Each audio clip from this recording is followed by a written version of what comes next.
محترمہ افشان صاحبہ لاہور، السلام علیکم. آپ کے ممنون ہیں کہ آپ نے ہماری ویب سائٹ اہلسنت.net پر یاد فرمایا. 3 سوال آپ کے موصول ہوئے، ان کا جواب حاضر. آپ نے پہلے تو یہ پوچھا کہ کیا رضائی بہن بھائی شادی کر سکتے ہیں؟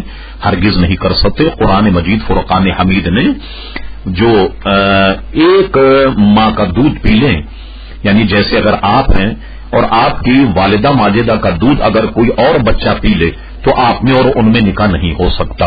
تو یہ رضائی بھائی بھی بالکل احکام میں ایسے ہو جائیں گے جیسے سگے بہن بھائی، کیونکہ دونوں نے ایک خاتون کا دودھ پی لیا، یہ رضائی بھائی ہو گئے. ان میں کبھی بھی نکاح منعقد نہیں ہو سکتا.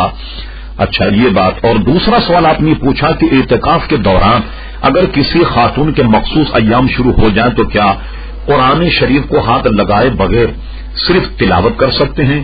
سب سے پہلے تو آپ کے ذہن میں یہ رہے کہ اعتکاف کے دوران اگر کسی خاتون کے ایام شروع ہو جائیں تو اعتکاف ہی ٹوٹ جائے گا.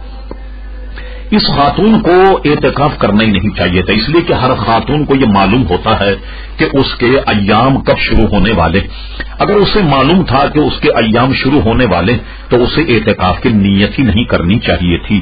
اب چونکہ اس نے اعتکاف کی نیت کر لی، مثلا 2-3 دن اس نے اعتکاف کیا اور اس کے بعد وہ عوارض نسوانی یعنی ایام شروع ہو گئے تو شروع ہونے پر اس کا اعتکاف ٹوٹ جائے گا.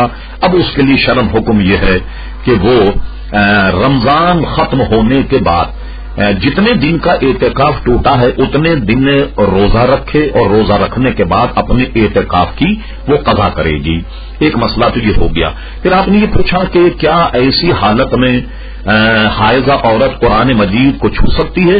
ہرگز نہیں چھو سکتی. نہ قرآن مجید چھو سکتی ہے اور نہ قرآن مجید فرقان حمید کی تلاوت کر سکتی ہے.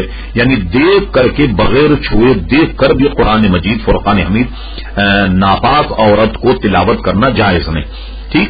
ہاں، بے وضو تو گویا قرآن مجید کو زبانی طور پر پڑھا جاتا بغیر چھوئے، لیکن ناپاکی کی حالت میں قرآن مجید کو دیکھ کر کے بھی پڑھنا جائز نہیں.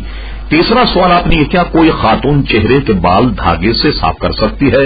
تو دیکھیے، اگر بال اتنے برے لگتے ہوں چہرے پر یا بدن پر کہ جو آر محسوس کریں، ان بالوں کے جدا کرنے میں کوئی حرج نہیں ہے. لیکن عام طور پر خواتین جو ایک رواں جیسا اپنے چہرے پر ہوتا ہے ان کو نکالنے کی کوشش کرتی ہیں، تو اس میں ہمارا تجربہ یہ ہے کہ پھر وہ بال بڑے بڑے اور موٹے آنے لگتے ہیں. بلکہ بعض خواتین کو تو ہم نے دیکھا کہ باضابطہ مردوں کی طرح شیو بنانے لگ جاتی.